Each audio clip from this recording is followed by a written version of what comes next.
마태복음 10장 34절부터 42절입니다. 내가 세상에 평화를 주러 온 줄로 생각하지 말라. 화평이 아니요 검을 주러 왔노라.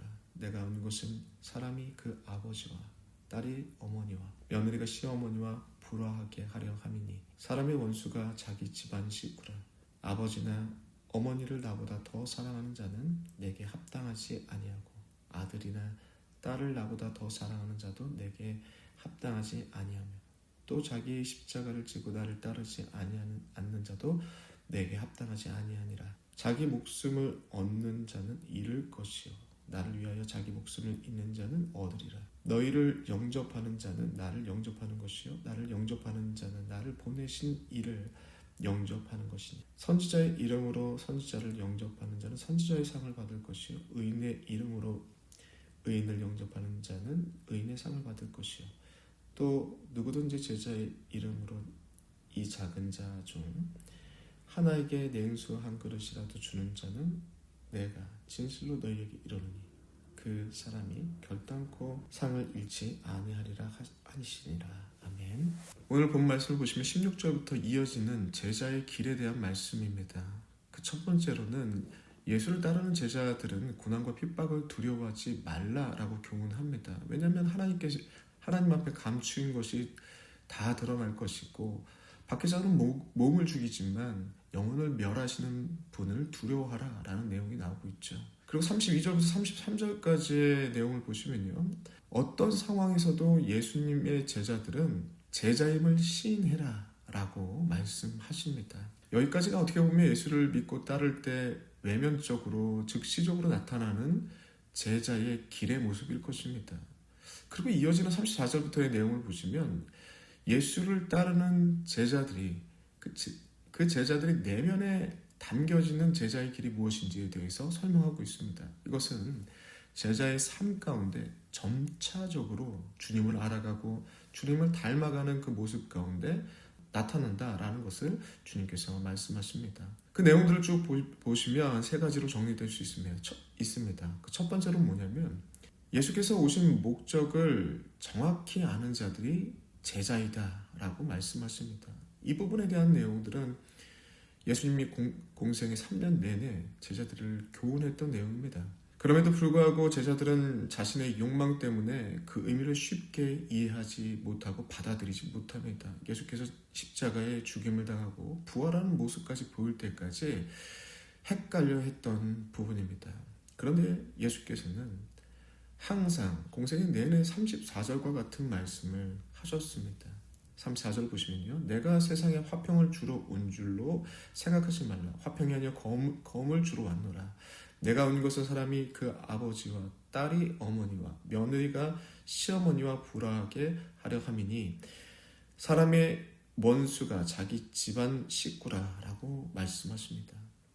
당시 유대인들은 이사야서 9장 5절의 말씀대로 그 예언대로 오실 구원자는 화평의 왕으로 인식하고 있었습니다. 그리고 그 유대인들은 자신의 지금 로마의 압제에서 정치적 해방을 시켜주시고 다윗의 번영을 가져다 줄 인물로 그 구원자가 자신들에게 그러한 것들을 베풀 것이다 라고 기대했습니다. 그러나 주님께서는 자신을 그들이 기대하는 용사로서 구원자가 아니라고 분명하게 밝히고 있습니다. 오히려 예수님께서 말씀하시는 평화의 의미를 정확하게 알게 된다면 분쟁을 피할 수 없을 것이라고 말씀하십니다. 심지어 가족과의 관계에도 예외는 될 수 없다고 말씀하십니다. 다시 말해서 예수께서 우리에게 주시는 진짜 화평은 양보나 타협으로 얻을 수 있는 것이 아니라 진리를 위한 투쟁을 통해서 얻는 것이다 라는 것을 아주 분명하게 밝히고 있는 것이죠. 그리고 이어지는 37절부터 39절의 내용을 보시면요, 두 번째 내용이 나오는데요, 예수를 삶의 기준으로 삼고 행하는 자들이 바로 제자들이다 라고 말씀하십니다. 예수를 삶의 기준으로 삼고 행하는 자들, 그들이 바로 제자들입니다. 37절을 보시면요, 아버지나 어머니를 나보다 더 사랑하는 자는 내게 합당하지 아니하고 아들이나 딸을 나보다 더 사랑하는 자도 내게 합당하지 아니하며 또 자기 십자가를 지고 나를 따르지 않는 자도 내게 합당하지 아니하니라 라고 하면서 여기 내게 합당하지 아니하니라 라는 표현이 계속 반복되고 있습니다. 여기서 합당하다는 원문의 의미는 무게를 달다 라는 헬라어 악시오스라는 표현을 쓰고 있습니다. 의미상으로 어떠한 평가의 기준을 표현할 때 쓰는 표현입니다.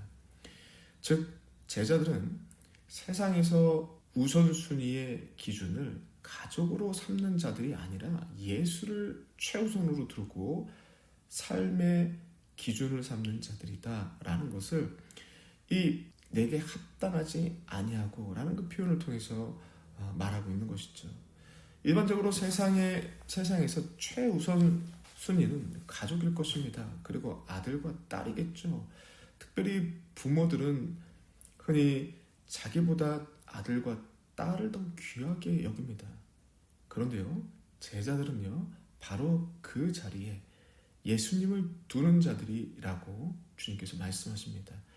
예수를 삶의 중심으로 삼고 삶의 다양한 문제들, 다양한 것들을 바르게 판단하여서 주님께 합당한 자들이 되는 것, 주님께 합당한 것을 행하는 자들, 진리를 위한 투쟁을 하는 자들이 제자다라고 말씀하시는 것이죠. 이 가운데 가까운 가족과의 관계가 얽혀 있다면 현실적으로 굉장히 힘들 것입니다. 아픈 일이 따라올 것입니다.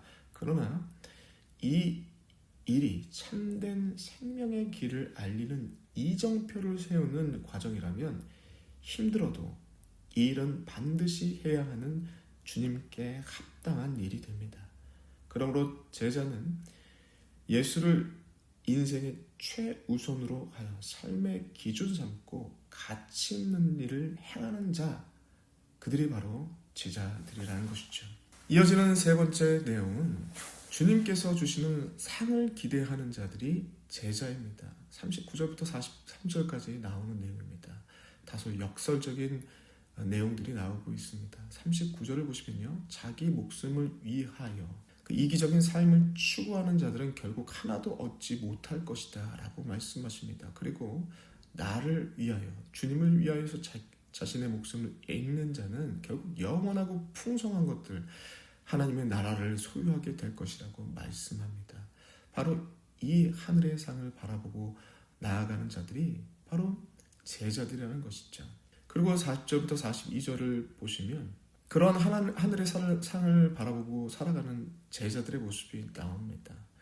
40절을 먼저 보시면요, 제자로서 그 길을 외롭지만 그 길을 걷는 자들은 주님께서 동행하여 주시고 주님을 영접하여 주시는 일들을 맞이하게 됩니다. 그리고 41절을 보시면요, 전도자는 계시된 하나님의 뜻을 구체적으로 실현하는 자다라는 의미에서 선지자라 할 수 있고 선지자의 상을 받게 될 것이라고 말씀하십니다.